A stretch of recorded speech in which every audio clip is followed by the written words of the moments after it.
기도.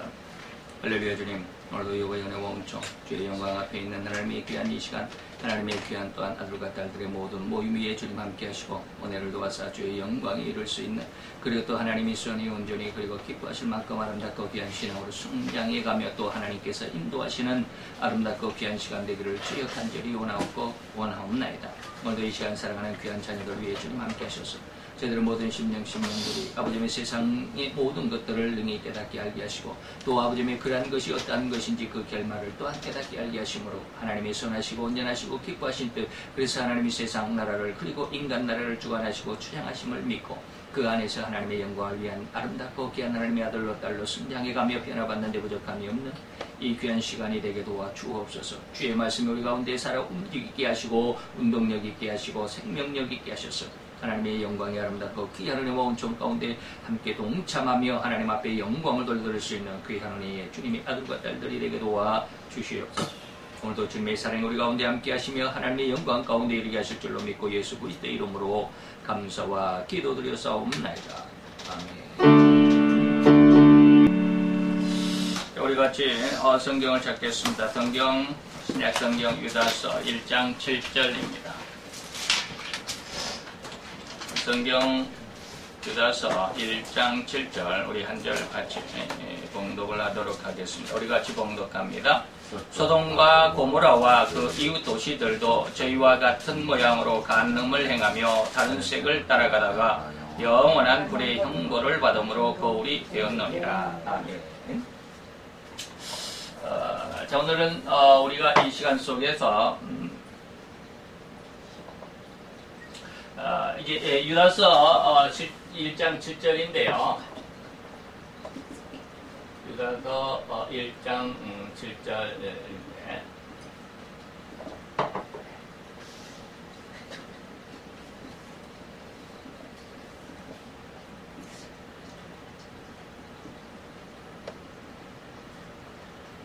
심판받은 도시의 이단성. 도대체 옛날에 이 소돔과 고모라 성은 어떠한 모습으로 살다가 하나님 앞에 멸망과 저주를 받았는가라고 하는 것을 우리가 살펴보는데, 오늘날에도 이와 같은 모습이 너무나도 만연해 있습니다. 그런데 우리는 그것을 죄라고 여기지 않는 정말 안타까운, 물론 그 당시의 사람들도 역시 마찬가지지만 이러한 모습들을 우리가 생각을 해보고 또 살펴보기를 원합니다. 자, 먼저 뭐라고 그랬느냐면 7절 소돔과 고모라와 그 이웃 도시들 그랬습니다. 그러니까 옛날에 여호수아 시대죠. 여호수아 모세가 죽고 이제 여호수아가 그 모세의 뒤를 이어서 이스라엘 백성들을 이끌고 가나안 땅으로 들어가기 위해서 가장 먼저 접한 성이 어디냐면 바로 여리고 성입니다. 소돔과 고모라 여리고 성이죠. 근데 소돔과 고모라 성은 우리가 성경에서 이렇게 보면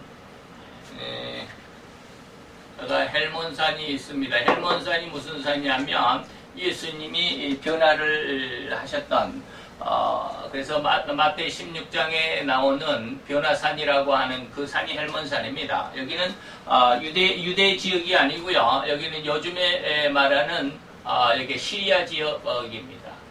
요즘에 지금 아주 말썽 많은 나라가 지금 시리아죠. 여기에서부터 흘러나와서 여기가 갈릴리 바다가 있고요. 여기 나와서 쭉 내려와서 여기가 사해가 있습니다. 사해가 있어서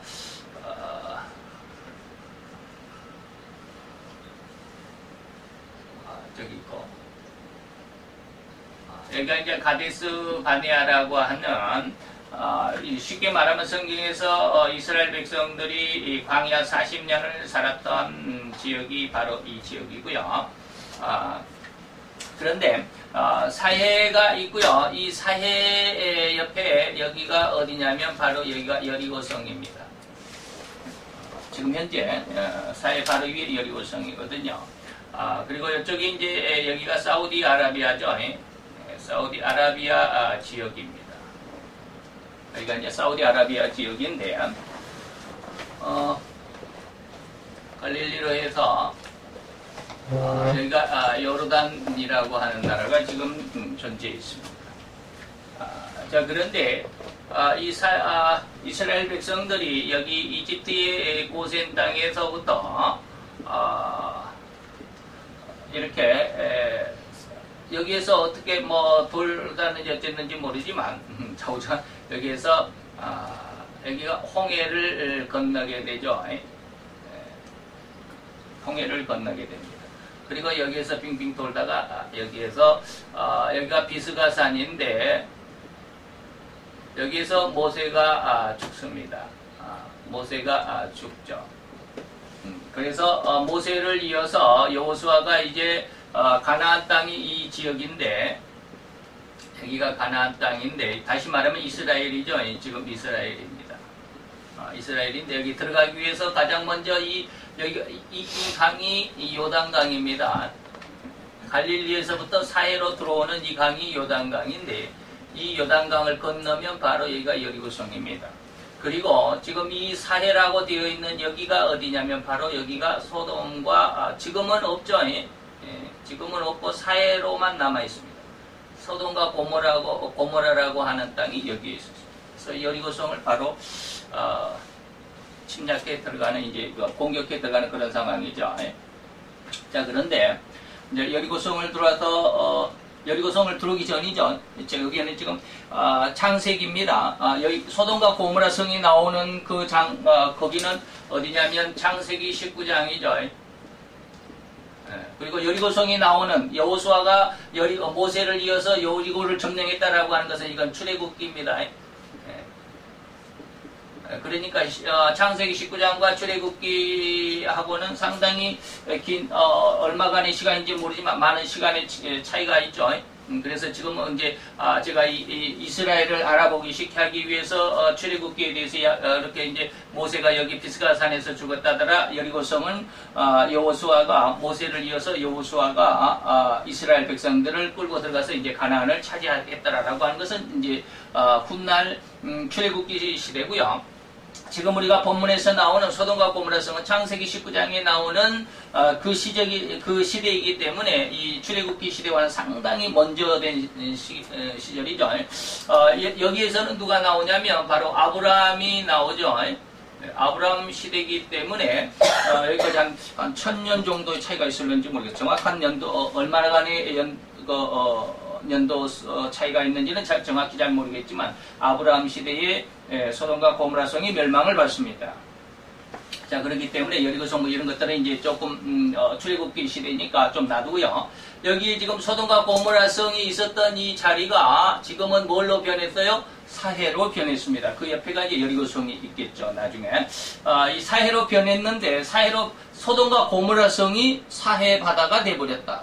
사해 바다가 되어버렸다라고 하는 그 내용을 오늘 우리가 잠깐 살펴보도록 할 것입니다. 자, 오늘 본문에 보면 소돔과 고모라와 그 이웃 도시들 그랬는데 정확하게는 여기에 소돔과 고모라 성만이 아니라 아드마라고 하는 성과 스보임이라고 하는 성이 있었습니다. 스보임이라고 하는 이게 옛날에는 뭡니까? 도시국가였죠. 한 도시가 나라였습니다. 아주 옛날에는 한 도시국가였습니다. 그래서 소돔성은 한 소돔나라, 고모라 성은 고모라 나라라고 하는 아주 작은 그런 나라들이죠. 그래서 소돔과 고모라, 아드마, 스보임이라고 하는 네 도시가 존재해 있었던 바로 그 당시에 이 소돔과 고모라와 여기서는 이제 오늘 본문에서는 아드마, 스보임은 나오지 않습니다. 아드마, 스보임은 나오지 않지만 소돔과 고모라 성이 그 당시에 컸기 때문에 여기서 창세기 19장에 가보면 이 소돔성을 뭘로 표현을 했냐면 에덴과 같다라고 말을 했습니다. 에덴과 같다, 에덴 동산과 같다라고 이렇게 말을 했. 하나님의 동산, 원래는 에덴 동산이라고 말을 안 하고 성경에 보면 하나님의 동산이다라고 이렇게 기록이 되어 있습니다. 그래서 하나님의 동산은 우리 에덴 동산과 같을 정도로 아주 풍요롭고 아주 쉽게 말하면 풍년이 들어서 너무너무 사람들이 이제 부유함 속에서 살기 편하고 살기 좋고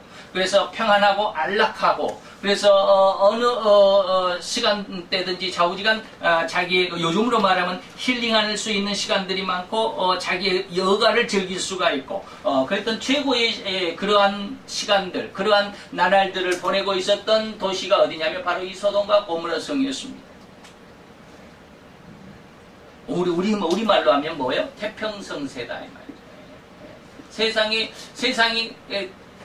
크고 세상이 크고 평안함이 아주 극에 달하는 최고의 나라 그 시간들을 보내는 그러한 그 당시의 상황이 이 소돔과 고모라 성의 상황이었습니다. 그런데 오늘 본문에서 뭐라고 그러느냐면 지금 유다서잖아요. 유다서에서 옛날 과거를 지금 생각하고 있습니다. 아브라함 시대에 이 소돔과 고모라 성이 망했다더라 이 말입니다. 망했습니다. 그런데 왜 망했느냐라고 하는 것이죠. 소돔과 고모라와 그 이웃 도시들을 했을 때 이웃 도시다가 어디에 아드마스보임이라고 하는 도시인데 이들이 저희와 같은 모양으로 간음을 행하고 그래서 소돔과 고모라 성이 멸망한 이유가 있습니다. 소돔과 고모라의 멸망이 뭐냐 이거죠. 멸망 조건이 두 가지 있죠. 멸망의 두 조건이 있습니다. 하나가 뭐냐면 간음을 행했다. 그 다음에 다른 색을 쫓았다. 라고 이렇게 말을 하고 있습니다. 오늘 본문에 보면 저희와 같은 모양으로 간음을 행하며 다른 색을 따라갔다. 다른 색이 간음이라고 하는 것은 뭡니까? 남의 남녀죠. 남의 남녀 간의 육체적인 교접을 간음이라고 합니다. 다른 색이라고 하면 뭐냐면 이게 동성 간의 육체의 교접이에요. 동성 간의 섹스를 말하는 것이죠. 오늘날로 말하면 뭐요? 이 다른 색이라고 하는 말을 오늘날로 말하면 동성애라고 그럽니다. 그래서 여자들끼리의 동성애를 뭐라고 그래? 레즈비언이라고 그러죠. 요즘에는. 그 다음에 남자들끼리의 동성애를 뭐라고 그래? 게이라고 그럽니다.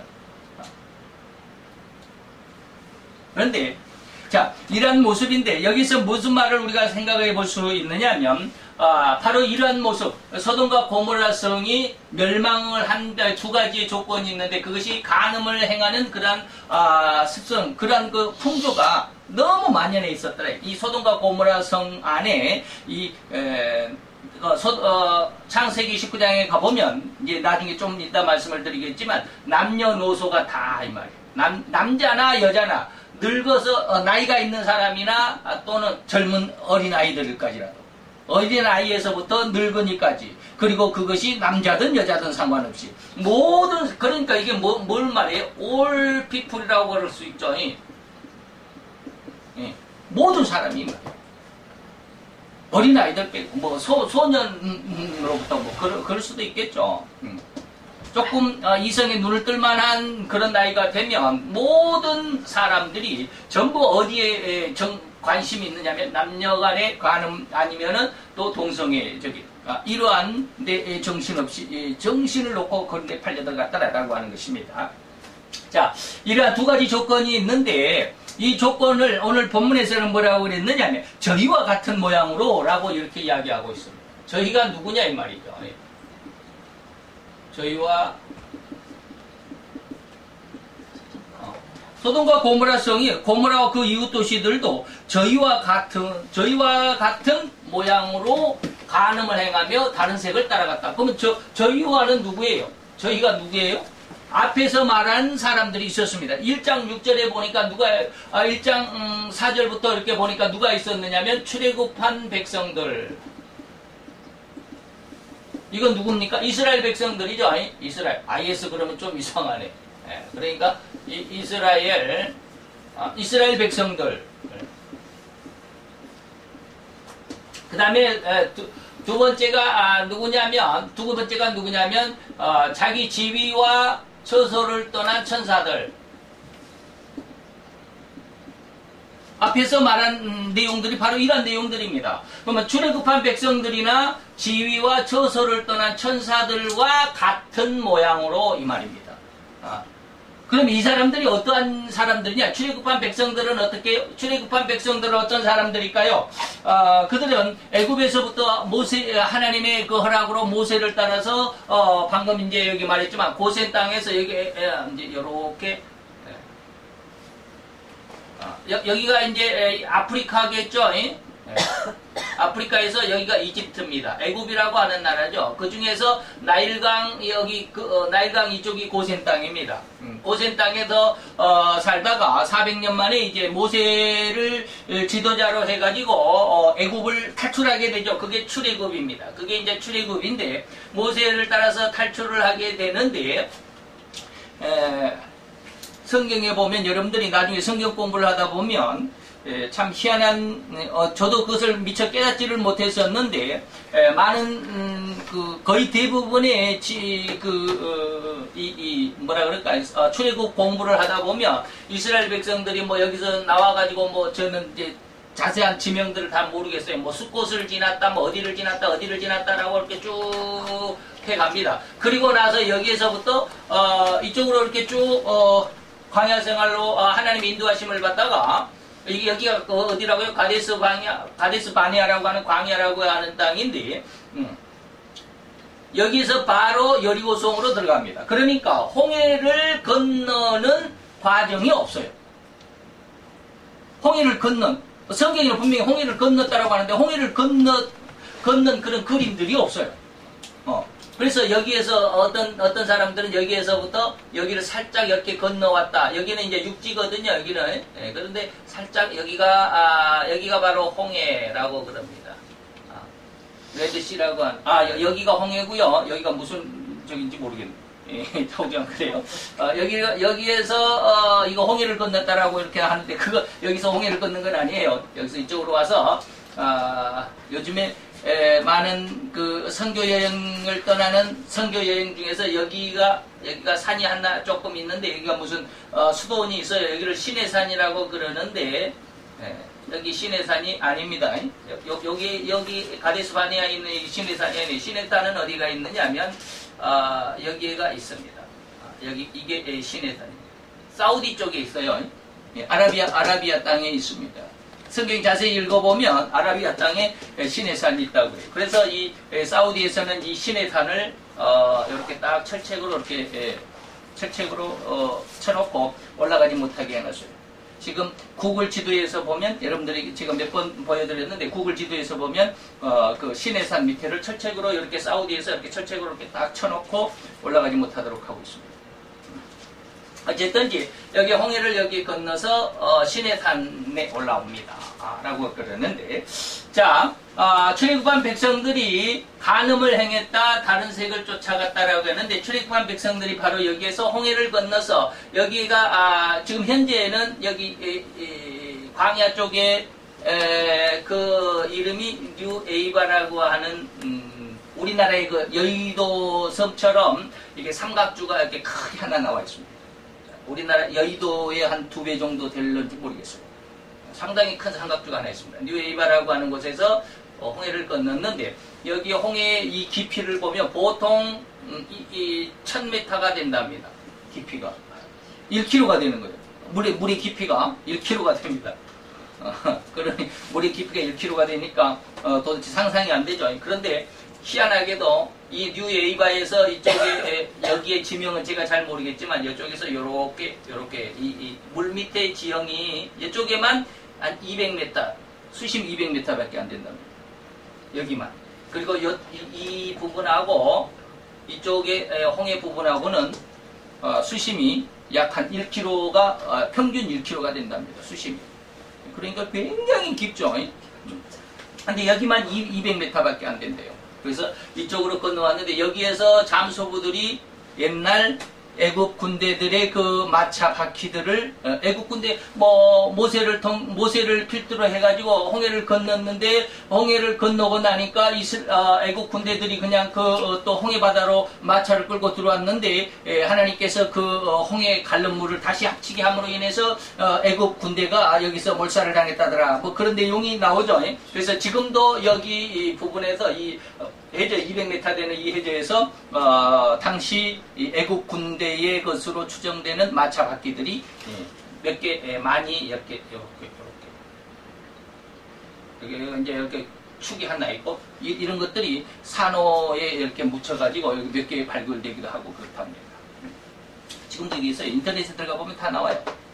그런 사진들도 다 올라와 있습니다. 자, 이때 출애굽한 백성들이 바로 이렇게 이렇게 하나님께서 이렇게 그들을 인도해가지고 홍해를 건너서 바로 이 시내산에 왔을 때, 시내산에서 무슨 일이 있었어요? 하나님께서 모세를 불러 올리시잖아요. 모세를 불러 올리셔가지고 40일 동안 모세가 금식을 하면서 시내산에서 하나님 앞에 은혜를 받고 하나님 앞에 계시를 받았습니다. 그걸 우리는 뭐라고 그래요? 십계명이라고 그럽니다. 이때 40일 동안 모세는 누구를 데리고 갔느냐면 여호수아 한 사람을 데리고 갑니다. 여호수아를 이제 쉽게 말하면 비서로 데리고 가죠. 그런데 두 사람이 올라갔는데 이 40일 동안 모세는 금식을 하면서 하나님 앞에 이러한 십계명을 받기 위해서 힘든 40일을 금식하는 40일을 보냈는데, 이 시내산 아래에서 보면 이 시내산 아래에서 무슨 일이 있었을까요? 이스라엘 백성들은 뭐예요? 금송아지를 만들었어요. 금송아지를 만들어가지고 이게 우리의 여호와다, 우리의 하나님이다 라고 그럽니다.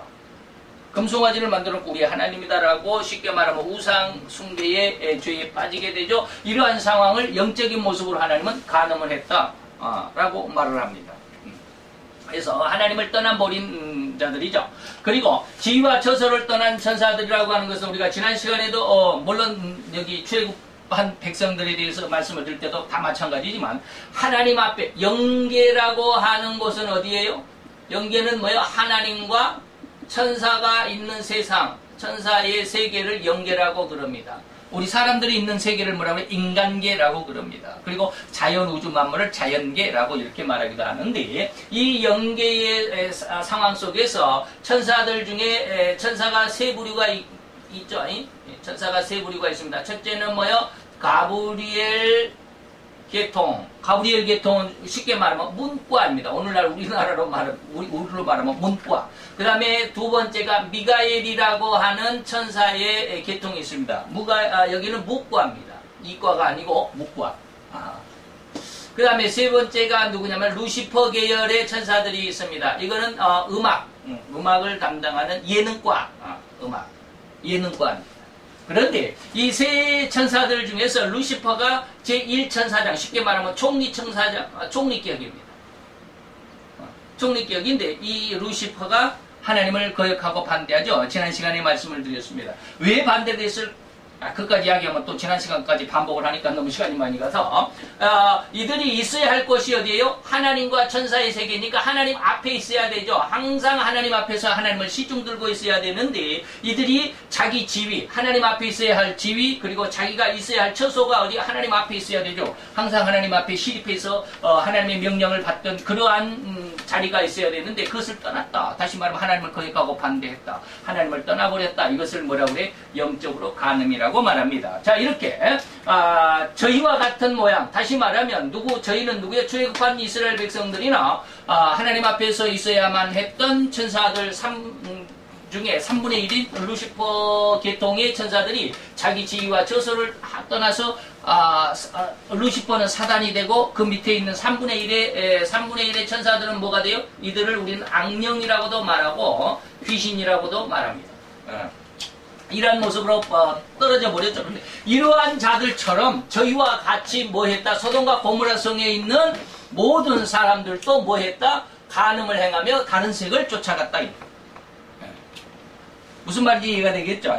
그래서 저희와 같다라고 하는 말은 바로 이런 말이고, 그리고 간음을 하며 다른 색을 쫓아갔다라고 하는 것이 바로 이러한 오늘 소돔과 고모라가 멸망을 받을 수밖에 없었던 죄의 큰 두 조건, 두 기둥이 뭐냐면 간음과 멸망, 다른 색이다, 동성애다라고 하는 것이죠.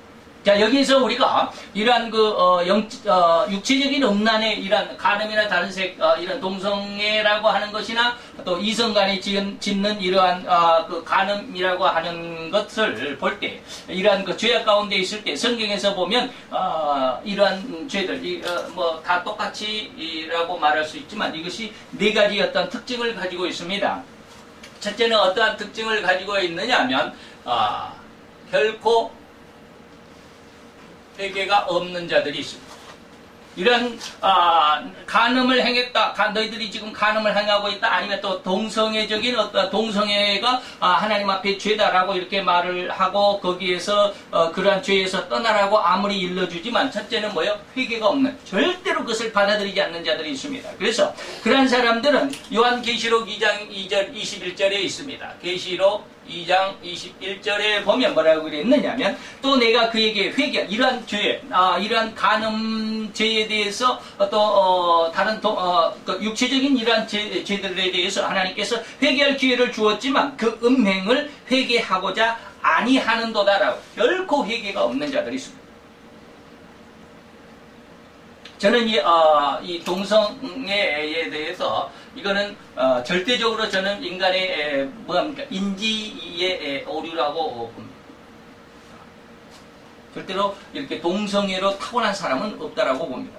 뭐 제 말이 제 어떤 생각이 100% 옳다라고 저는 뭐 정신 분석학이나 뭐 심리학이나 뭐 이런 것을 전공하지 않았기 때문에 100% 옳다라고 말할 수는 없지만 그러나 제가 성경적인 입장에서 보면 동성애는 절대로 인지 오류라고 봅니다. 사람이 절대로 동성애적인 어떠한 그런 심성을 가지고 태어나지는 않았을 것이다라고 봅니다. 태어나서 보니까 그 주위의 환경, 그가 자라온 환경이죠. 그가 어렸을 때부터 자라온 환경이 동성애적인 어떠한 그런 곳에 자꾸 접하다 보면 그런 곳에 자꾸 뭐라 그럴까 그런 문화, 이게 동성애적인 문화 이것이 뭐 정확히 표현이 정확할는지는 모르지만 그러한 사람들과 어떤 뭐랄까 교제 그런 사람들의 어떤 그런 어떤 주장이나 그런 이론들에 대해서 자꾸 듣다 보면 자연적으로 동성애에 대해서 자기 몸이 그렇게 반응을 하게 돼요. 그래서 우리는 뭐라고 그럽니까? 요즘에도 그러죠. 요즘에도 그렇습니다. 옛날에 우리 조상들은 뭐라고 그랬느냐면 임산부들에게 임신한 임산부들에게는요. 임산부들 굉장히 조심을 쉽게 말하면 태교를 굉장히 중요하게 얘기했죠. 왜? 태교가 왜 좋을까요? 그렇게 교육을 하면 그렇게 되니까 그래요. 그래서 이 임산부들에게는 우리가 요즘에 팔을 이렇게 옆으로 이렇게 썰죠, 보통이. 근데 임산부들은 옛날에는 이렇게 옆으로 썰어놓은 파조차 보지 못하게 했습니다. 그건 잘못된 것이다. 그래서 아주 정확한 규격에 맞는 이런 것들만 임산부들에게는 그런 것을 보고 그런 것을 먹고 거기에 그런 쪽으로만 아주 정갈한 쪽으로만 그 10개월 동안 아기를 뱃속에서 키워야 된다. 이게 이제 태교인데 그렇다고 그럽니다. 옛날에 우리나라에서 그래서 잘못된 것은 어렸을 때부터 보여주지 않아야 되고 배우지 않아야 된다라고 하는 것이죠. 그래서 오늘날에도 그 성년이 되기 전에 청소년들은 19금 해가지고 뭡니까 조금 이런 음란한 그런 내용들이 있는 영화는 19세 이하는 보지 못하게 하잖아요. 그만큼 교육이 중요하다라고 하는 것인데 교육이 완전한 것은 아니지만 좌우장 그렇게 하고 있습니다. 그래서 뭡니까? 이 다른 세계라고 하는 동성애라고 하는 동성애에 빠져버린 사람들 각마다가 여러분들이 이 유튜브에서 보면 동성애에 깊이 빠져있던 사람들이 그 동성애에서 돌아온 사람들이 간혹가다 한두 사람이 있습니다. 그 사람들의 어떤 간증을 이렇게 들어보게 되면 정확하게 이 사람들은 뭐요? 인지가 잘못되어 있었다라고 하는 것을 느낄 수 있습니다. 그 사람들이 그렇게 생각하고 있었구나. 그 생각이 나는 남자인데 나는 왜 이성인 여자를 좋아하지 않고 왜 내 친구인 동성을 좋아하고 그를 보면 좀 마음이 흥분되고 뭐 이럴까. 그 인지가 그 사상이 그 뇌의 어떤 뭐라 그럴까 뇌의 기능이 조금 이러한 그 동성애적인 곳으로 가 있기 때문에 그렇다고. 그것이 정확한 다시 말하면 남자는 여자는 남자를 좋아하고 사랑할 수 있다라고 하는 그런 인지적인 정확한 그것이 옳은 쉽게 말하면 자연 법칙이잖아요. 그 법칙 안에 돌아오게 되면 동성애는 다 빠져나올 수 있습니다. 저는 그렇게 봅니다. 어찌됐든 이러한 동성애적인 모습이 천성적인 것이 아니라 저는 후천적인 것이다라고 보기 때문에 성경적인 내용도 그래요. 후천적인 것. 하나님께서 동성애자로 이렇게 세상을 그 사람이 태어나도록 하시진 않았을 것입니다. 어쨌든지 이러한 동성애적인 이러한 모습 안에서 이 소돔과 고모라가 멸망을 받게 되는 것인데 그 중에 결코 회개하지 않는 모습들 이런 것들이 오늘날 우리나라에도 몇 월 며칠인지는 잘 모르겠어요. 그 동성애 축제를 하는 날도 있잖아요. 전국적으로 뭐 막 드러내놓고는 하지 않지만 일부에서 서울 그 시청 광장에서도 뭡니까 축제를 하고 하기도 해요. 근데 보면은 여러분들이 뭐 인터넷에서 찾아볼 수도 있겠지만 아주 지저분하잖아요. 그걸 결코 옳은 것이라고 말할 수 없어요. 거기서 뭐라고 그럽니까? 레저 게이들은 뭐라 그래요? 학문 섹스가 최고의 즐거움이다라고 말하잖아요. 그럴 수가 없는. 그들은 그렇게 선전을 하잖아요. 그런데 그들은 이런 동성애가 죄라고 하는 것, 그것이 잘못됐다라고 하는 것, 그것은 하나님 앞에 옳지 않다라고 하는 것을 아무리 일러줘도 뭐 한다? 회개할 기미를 보이지 않습니다. 절대로 회개하지 않습니다. 이번에 대통령 후보 중에 한 사람이 후보 간의 그 방송 토론회에 나와가지고 동성애에 대해서 당신 어떻게 생각합니까? 난 안 좋아합니다라고 했다가 아주 곤혹스러웠죠. 그 사람이 가는 곳마다 그냥 여기 동성애자들이 와가지고 그냥 왜 우리를 인정해주지 않느냐라고 그냥 막 그네들이 왜 무지개 깃발을 들고 다니는지 모르지만 그들의 상징이 무지개 깃발이에요. 빨주노 쪽파남보 무지개 깃발을 들고 다녀요. 참. 왜 그들이 그런 무지개 깃발을 들고 다니는지는 모르지만 그들의 상징이 그거예요. 그래가지고 그 후보자가 죄송하다고 사과를 하더라고요. 또 텔레비에 나와가지고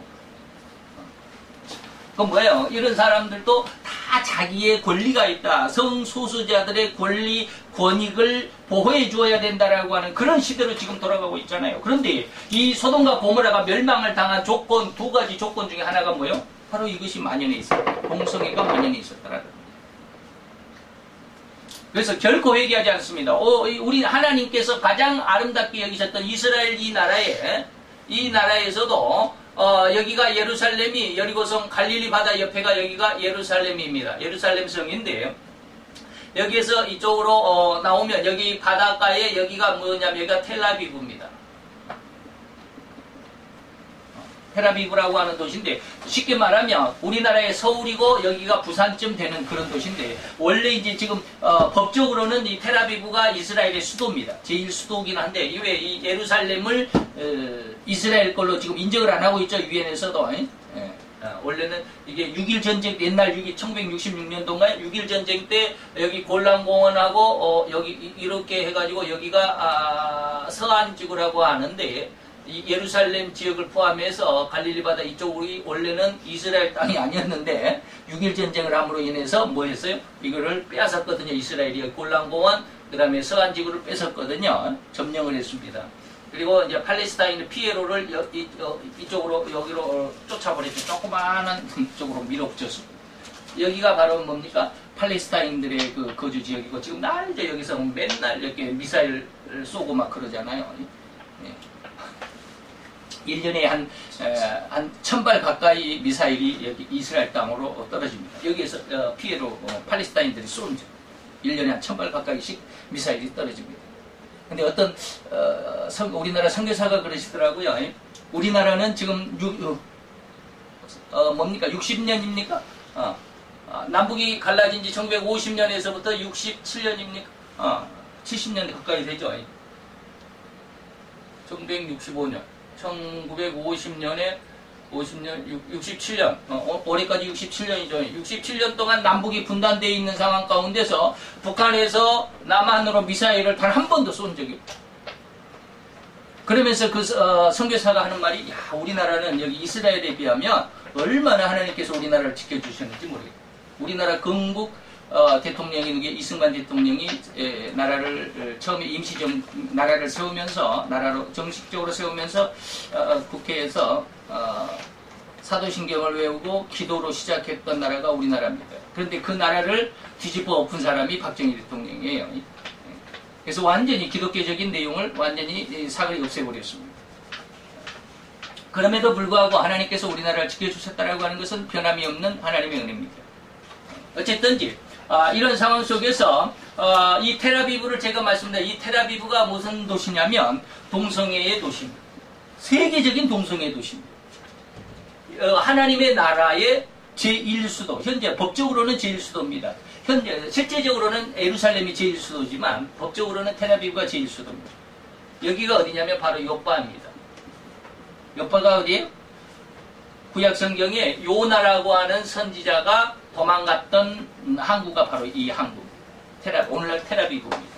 어쨌든지 간에 이러한 동성애적인 내용들이 있고요. 두 번째로 결코 회개하지 않는 이러한 음란의 죄를 결코 회개하지 않는 무리들이 있는가 하면 두 번째는 어떠한 사람들이 있느냐면 회개할 기회를 얻지 못하는 사람. 기회가 없는 것이 아니라 회개할 기회를 얻지 못하는 사람들이 있습니다. 회개하고자 하지만 기회를 얻지 못합니다. 그들을 우리는 뭐라고 그러느냐면 히브리서 12장 16절로 17절에 보면 가인이라고 하는 가인과 아벨 우리가 잘 아시죠? 아담의 큰아들 가인, 둘째 아들 아벨. 그렇죠? 아담과 하와의 아들 가인이 큰아들이 있고 둘째가 아벨이라고 하는 둘째가 있었죠. 그런데 이 가인이 아벨을 죽입니다. 그죠? 첫 살인자, 인류에서 첫 살인자가 되는 형이죠. 가인 동생 아벨을 때려서 죽이죠. 그리고 나서 이 가인이 지금 이게 아닙니다. 지금 제가 잘못 헷갈리고 있습니다. 여기가 어디 갔나요? 지금 아담과 하와, 가인과 아벨이 아니라, 그 후에 누구냐면, 아브라함의 아들 이삭이죠. 아브라함의 아들 이삭이고, 이삭의 아들이 누구냐면, 에서하고, 야곱이라고 하는 이 쌍둥이입니다. 쌍둥이. 쌍둥이를 낳았어요. 이게 이제 에서가 형이죠. 여기가 동생입니다. 그런데, 에서는 뭐 하는 사람이 아주 남자다운 사람이요. 쉽게 말하면 사냥꾼이에요. 굉장히 걸걸한. 그리고 야곱은 뭐냐면 쉽게 말하면 내성적인. 엄마 치맛자락만 붙잡고 엄마만 졸졸 따라다니는 사람이 야곱이에요. 그래서 엄마는 누구예요? 리브가죠.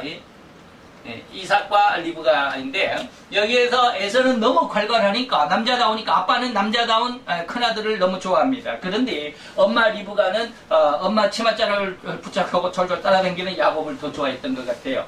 어쨌든 성경에서는 하나님께서 야곱을 선택하기는 했지만 야곱이 어느 날 팥죽을 먹기 위해서 붉은 팥죽, 여러분 아시죠?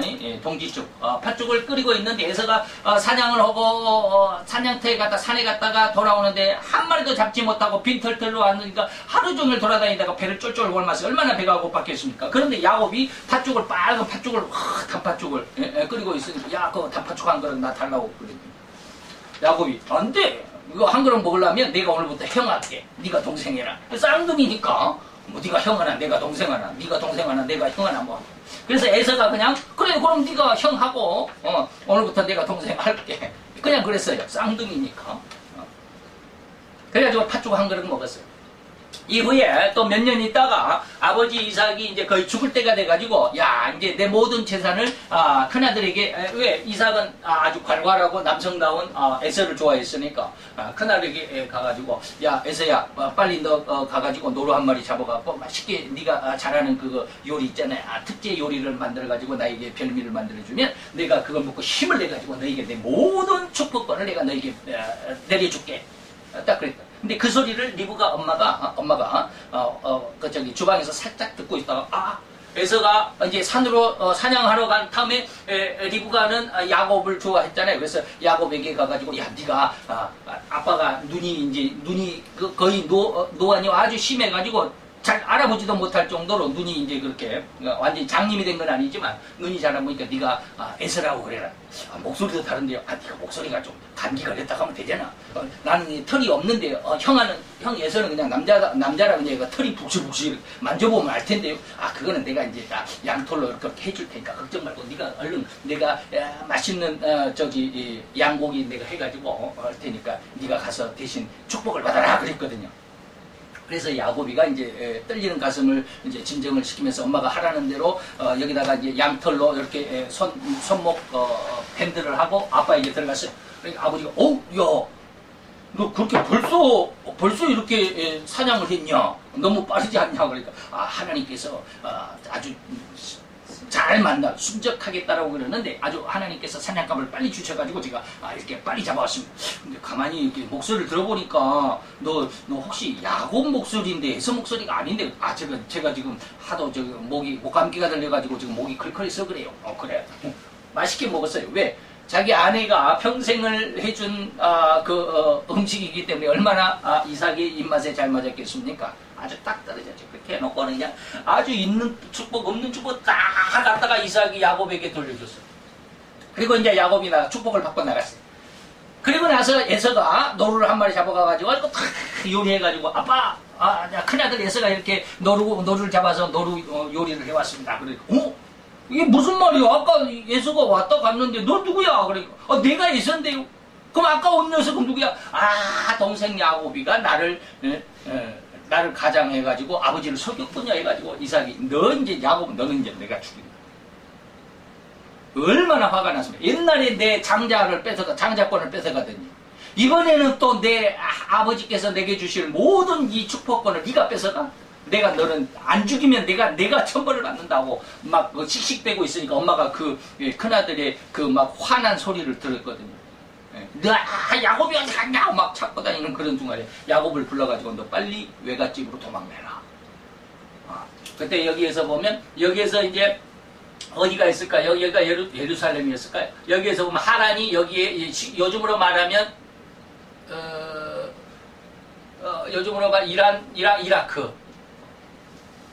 이라크에 보면 여 밑에쯤 이라크 나라가 이렇게 있으면 밑에쯤 여기가 하란이라고 하는 도시가 있거든요. 리브가가 이 하란 출신이에요. 하란 출신이에요. 그런데 리브가가 여기에서부터 야곱을 빨리 너 도망가라 해가지고 여기는 사막이니까 여기는 가기가 힘드니까 여기 산으로 이렇게 삥 돌아서 이렇게 도망가라고 했습니다. 도망은 몇 년을 갔을까? 21년 만에 돌아오는데 20년 동안 도망가서 삽니다. 야곱이가. 왜? 형이 죽이려고 그러니까. 형한테 죽지 않기 위해서 리브가 엄마가 빨리 도망가라 그래가지고 이렇게 도망가 왔어요. 자, 이렇게 했는데 바로 이제 이러한 상황 속에서 이 에서가 아버지에게 아버지 내게 주신다고 약속했던 그 축복을 나에게도 주세요 그랬더니 너에게 주려고 했던 축복은 다 야곱에게 줘버렸어. 그러니까 너에게 줄 축복이 더 이상 없어. 우리나라에는 이런 게 잘 안 통하잖아요. 기도해주고 막 그러면은 그거보다도 돈으로 줘야지. 어저께 라디오에서 재밌는 이야기가 있더라고요. 세계에서 제일 부자가 누구예요? 빌 게이츠죠. 빌 게이츠가 아이들을 교육하는데 어떻게 교육을 하느냐 하면 빌 게이츠는 절대로 자기가 이런 마이크로소프트사 그다음에 이렇게 인터넷에 대한 어떤 컴퓨터에 대한 것을 가지고 있잖아요. 근데 자기 아이들은 14살이 되기까지는 핸드폰을 안 사준다. 컴퓨터도 못 만지게 한답니다. 그리고 이 식탁에는 절대로 핸드폰 가져오지 못하게 한다. 밥을 먹을 때는 밥만 먹고. 14살이 되면, 그때서 이제 핸드폰 사주고, 그때서 이제 컴퓨터에 대해서도 알려주고 그런다. 그러면서 이 빌 게이츠가 자기 아이들에게 유산을 주는데, 유산을 상속을 하는데, 결코 100억 이상은 안 준다. 그러니까, 이 100억이, 그게 무슨 그 유산 100억이면 어디예요? 예? 우리는 상상할 수 없는 돈이잖아요. 그런데 빌 게이츠에게 100억이라는 돈은 우리가 생각하기에 한 100만 원쯤 되나 봐요. 예. 그 정도 되겠죠. 100만 원이나 10만 원밖에 안 되겠죠. 그러니까 빌 게이츠에게 아이들은 100억은 그 사람에게 100억, 우리에게는 어마어마한 돈이지만 그 사람에게 100억은 100만 원이나 아니면은 한 10만 원이나 50만 원쯤밖에 안 되는 그런 작은 돈이다 이 말이에요. 다시 말하면 그들에게 아주 세상에 더 이상 없을 것 같은 풍요로움이 아니라 이 조그마한 기본적인 것만 주겠다라고 한다라고 하는 뜻인데도 우리에게는 어마어마한 돈이 어쨌든지 그래요. 자, 오지가 이삭은 모든 축복을 야곱에게 줘버리기 때문에 에서에게 다시 줄 것이 없어요. 오늘날 우리나라 같았으면 돈을 줘야지. 그거 뭐 기도, 아빠의 축복, 그거보다도 돈을 더 좋아하지. 그게 아니에요. 하나님의 사람들 신앙 속에서는 이 축복이라고 하는 게 하나님, 아버지, 할아버지, 아브라함, 아버지, 이삭, 그리고 그것이 어디로 왔어요? 손자인 야곱에게 왔잖아요. 여기 아브라함으로부터. 아브라함은 누구야? 하나님으로부터. 하나님이 아브라함을 불러서 아브라함의 아들 이삭에 대한 축복이 야곱에게 갔단 말이에요. 에서에게 가야 되는데. 그래서 에서는 눈물로 아버지 나에게 축복해 주세요 했지만 이삭은 너에게 줄 축복이 없어.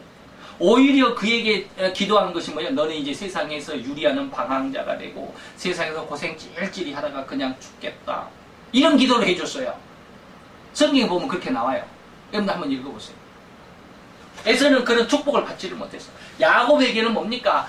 우리 아버지 아브라함의 하나님이 우리 아버지 아브라함에게 주셨던 그 어마어마한 축복이 나에게로 이어졌는데 이 나에게로 주어진 이 아브라함의 하나님, 이삭의 하나님, 그 하나님이 물론 이때는 에서인 줄 알았겠지만 야곱에게 그냥 그대로 다 쏟아집니다. 그대로 다 이어집니다. 그래서 에서는 뭐라고 해요? 울면서 아버지에게 나에게 축복을 달라고 해도 더 이상은 축복을 얻지를 못했다. 이게 바로 회개할 기회를 얻지 못했다는 것과 똑같은 내용으로 울면서 그 축복을 받고자 했지만 더 이상 버림을 받았다. 버림받아서 이 말이에요. 하나님께서 로마서 1장에 가보면 하나님께서 모든 사람을 다 용서하고 다 받아주시는데 내버린 사람이 꼭 세 종류를 내버립니다. 하나님께서 세 종류를 내버리십니다. 첫째는 뭐냐면 부끄러운 마음을 가지고 있는 사람. 부끄러운 마음. 이 부끄러움의 마음이 뭐예요? 간음과 다른 색을 말합니다. 그것이 부끄러운 줄도 모르는 그런 마음. 하도 회개하라고 하지만 회개하지 못하는 이러한 마음을 뭐래? 부끄러운 마음. 그대로 내버려뒀다. 이게 내버리셨다고. 그 다음에 두 번째는 뭐예요? 정욕의 마음인가?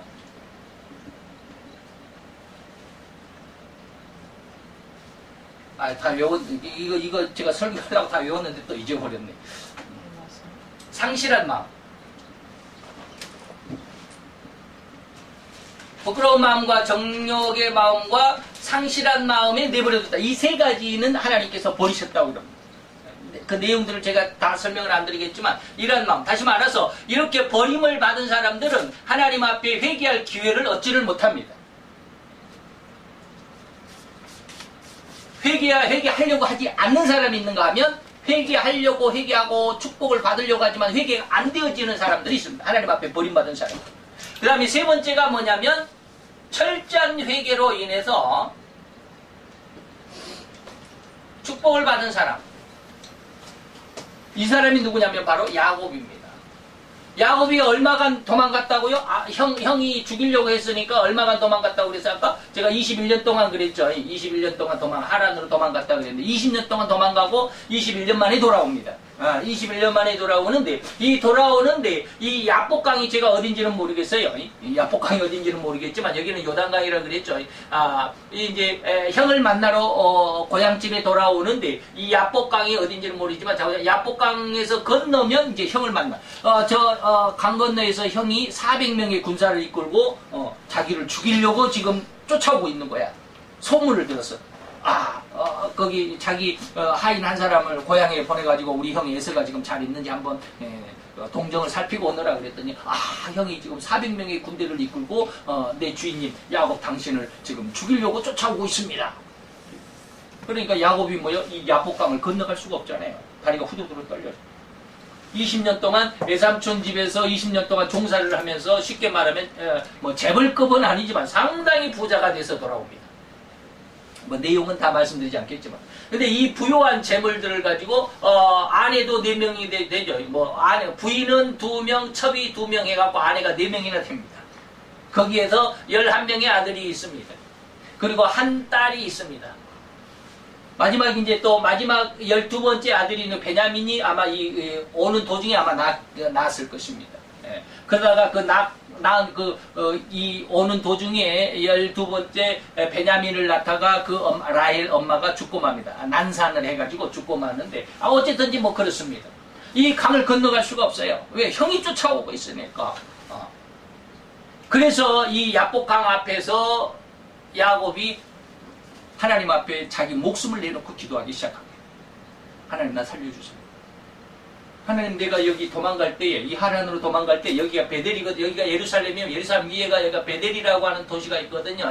베델은 벳이라고 하는 것은 집이라는 뜻입니다. 엘은 하나님이에요. 하나님의 집이라는 뜻이거든요. 이 베델에서 내가 하나님 앞에 약속하지 않았습니까? 하나님, 나를 살아서 돌아오게 하신다면 하나님은 나의 영원한 하나님이 되시고, 내가 하나님 앞에 실조를 해드리고, 이 베델 이곳에서 내가 하나님 앞에 성전을 지어드리겠습니다. 세 가지를 약속을 합니다. 하나님, 그 약속 지금 이루어주세요. 목숨을 걸고 기도합니다. 그때 그 기도할 때 어떤 사람이 한 사람이 딱 나타나잖아요. 천사가 나타나는데, 그 천사와 씨름을 했다고, 밤새도록 철야로 씨름을 했다고 그러는데, 그 씨름이 뭐냐면 바로 회개의 기도입니다. 그래서 이 야곱이라고 하는 이름을 이 천사가 마지막 이제 새벽이 돼가지고 내가 가야 되니까, 야, 우리 씨름 그만하고 나 보내줘라. 나 가야 되겠다. 그러니까, 안 됩니다. 당신이 나를 축복해 주기 전에 내가 당신 못 보냅니다. 그래서 그 천사가 야곱을 그냥 한대 그냥 이 허리를 후려칩니다. 이 골반이라 그러죠. 이 골반뼈가 그때 성경에는 무슨 뼈라고 나오죠.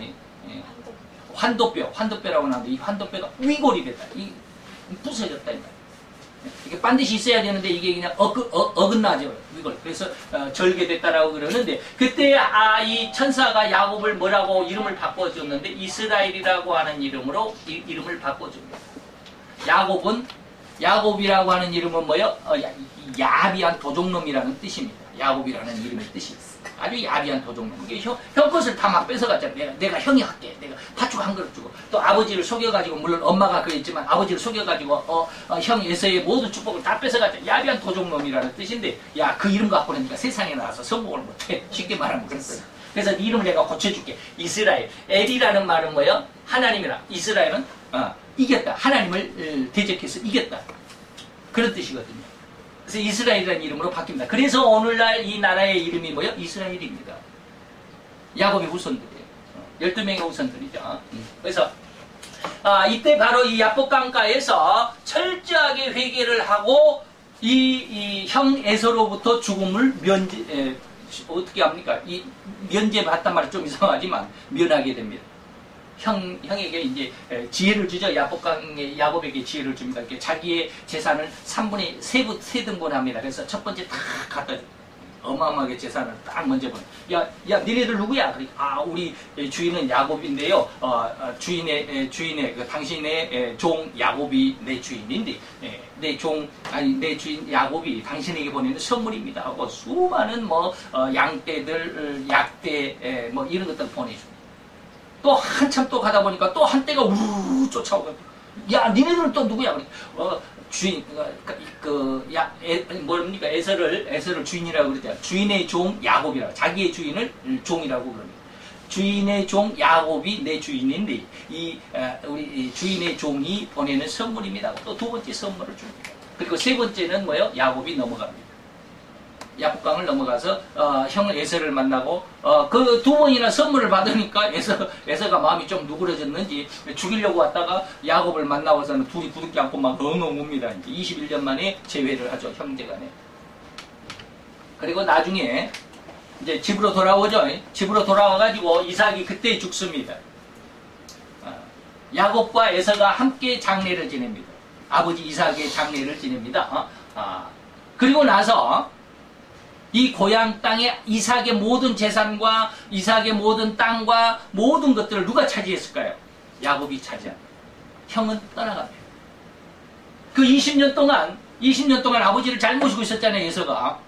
아버지 이삭을 잘 모시고 평생을 그렇게 살았는데 20년 만에 야곱이 오니까 야곱에게 자기 아버지의 전 재산, 그리고 자기 아버지의 전 어마어마하게 그 땅을 다 동생 야곱에게 내주고 자기는 그냥 유리방황하는 쪽으로 나가버립니다. 그대로 되잖아요. 이삭이 옛날에 기도했던 대로 그대로 됩니다. 그래서 이것이 뭐예요? 철저히 회개하여 축복을 얻은 자의 모습이 야곱을 통해서 나타납니다. 네 번째는 뭐냐면 요셉입니다. 요셉은 누구냐면 야곱의 아들 11번째 아들 요셉 말고요. 야곱의 11번째 아들이 요셉입니다. 맞습니다. 요셉은 뭐 했습니까? 창세기에 나오죠. 창세기에 나오는데 봅시다. 39장 7절로 9절에 가보면 요셉이 야곱이 이제 야곱의 시대가 끝나고 야곱의 11번째 아들이죠. 11째. 12째가 뭐요? 베냐민입니다. 마지막 막내 동생이 베냐민인데 요셉이 자기 형들 11번째니까 위에 형이 10이나 있겠죠. 야곱이 아까 뭐라고 그랬어요? 4명의 부인들이 있었다고 그랬잖아요. 2명은 부인이고 2명은 첩이었는데 4명의 아내들 속에서 12명의 아이를 낳는데 11번째, 12번째는 야곱이 가장 사랑했던 라헬의 소생입니다.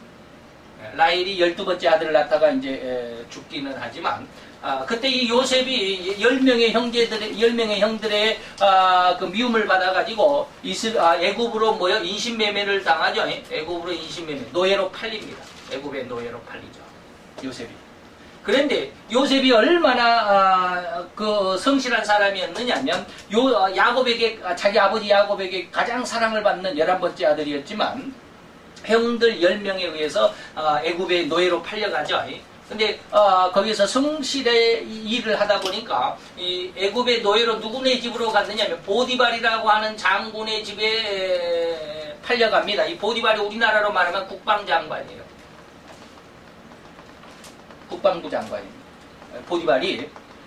그래서 보디발이 이 요셉을 가만히 자기 집에 놓고 보니까 너무 일을 성실하게 잘하거든요. 그래서 모든 자기 집의 일을 이 요셉에게 맡깁니다. 요즘으로 말하면 뭐예요? 집사가 된 거예요.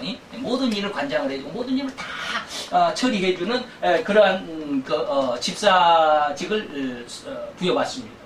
그런데 보디발의 아내가 자꾸 이 요셉을 보니까 참 남자답고 건강하고 그래서 우리 같이 하룻밤 자자라고 계속 유혹을 하잖아요. 근데 그것을 뿌리칩니다. 그래서 하는 말이 뭐냐면 7절로 9절에 보니까 창세기 39장 7절로 9절에 보니까 뭐라고 그랬냐면 그 후에 그 주인이 누구야? 보디발이죠. 보디발의 처가 요셉에게 눈짓하다가 동침하기를 청하니 요셉이 거절하며 자기 주인의 처에게 이르되 나의 주인이 가중 이 집 안에서 제반 모든 소유를 다 내게 맡기셨지만 내 소에 위임하였지만 이 집에는 나보다 큰 이가 없고 또 주인이 아무것도 내게 금한 것이 없을 정도로 내가 이 모든 집에 쉽게 말하면 보디발 다음에 제2대장입니다. 이 말입니다. 그런데 단 한 가지 내 주인이 만지지 못하도록 금한 것이 뭐냐면 당신뿐입니다. 당신만큼은 내 주인이 금했습니다. 라고 말을 하죠. 쉽게 말하면 철저한 청결입니다. 아주 깨끗한 신앙이죠.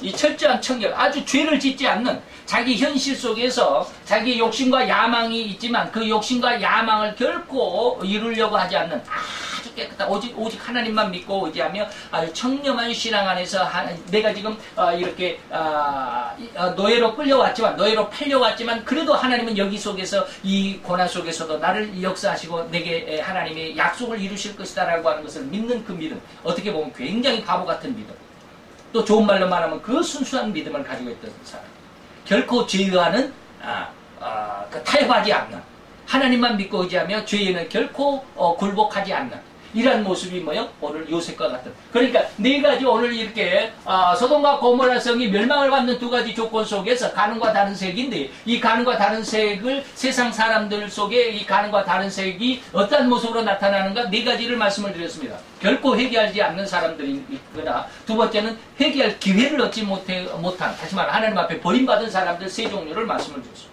그리고 나서 세 번째는 뭐냐? 철저한 이런 죄를 회개하여 축복을 얻는 야곱과 같은 사람이 있는가 하면 야곱의 아들인 요셉은 죄와는 결코 담을 수 없는 아주 청결한 신앙 안에서 청결한 신앙을 지키고 가는 이 아름다운 사람이 있더라라는 것입니다. 과연 나는 이 네 가지 부류 속에서 어떠한 성품으로 살아가는지 모르겠습니다.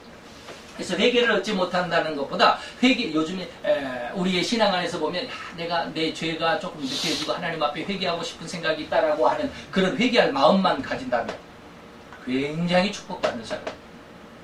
회개를 안 하는 사람이나 회개할 기회를 얻지 못한 사람이라면 굉장히 불행하잖아요. 내 마음속에 죄가 생각나고 하나님 앞에 이 죄를 좀 고백해야 되겠다라는 그런 마음만 가지더라도 엄청난 축복의 시작점입니다.